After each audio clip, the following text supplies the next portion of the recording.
In this video, I'll show you how to change the name of a USB flash drive in Windows 11. First, connect your USB flash drive to your computer. Wait a few seconds until Windows detects it.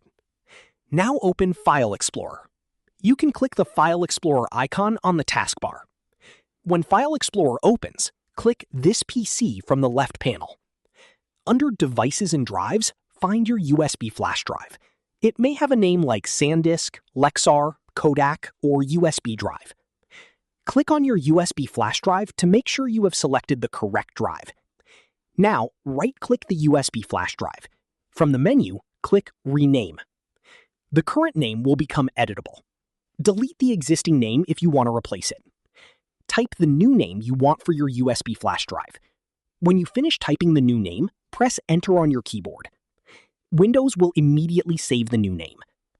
To confirm the change, look at the USB flash drive in File Explorer. You will see the new name displayed. That's it. This is how you can change the name of a USB flash drive in Windows 11.